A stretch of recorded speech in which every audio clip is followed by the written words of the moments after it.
But I urge everybody, including the governor, to actually take a look at what the city of Austin did last week.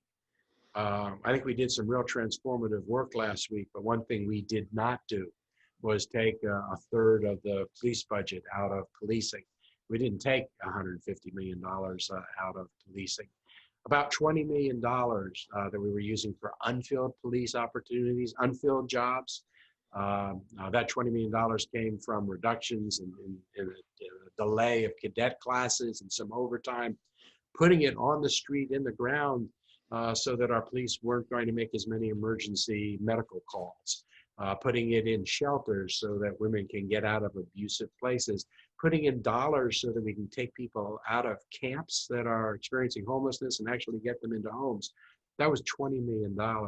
The other $80 million that we talked about moving, and hopefully we will over the year, doesn't change any functions, but it recognizes that the forensic lab in Austin really shouldn't be under the police. It should be more independent than that, working with the district attorney and with the county.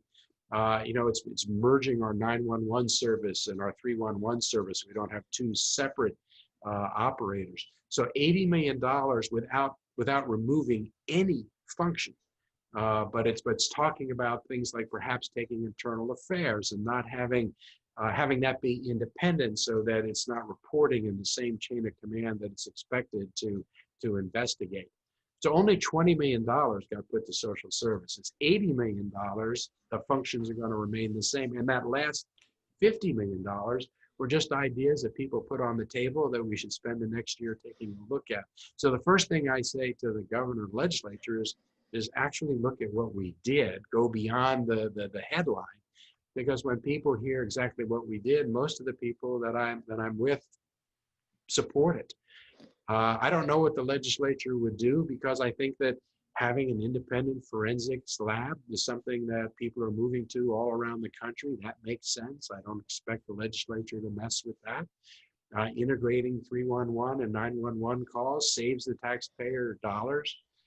Increasing the number of EMS, first responders, on our streets so that our police don't have to be making medical calls, increasing the number of mental health first responders so that police are not our social workers. That's not what they should be doing. They should be focusing on crime. Everything we did, I think, was designed to keep the city safer, and we just need people to see what we actually did.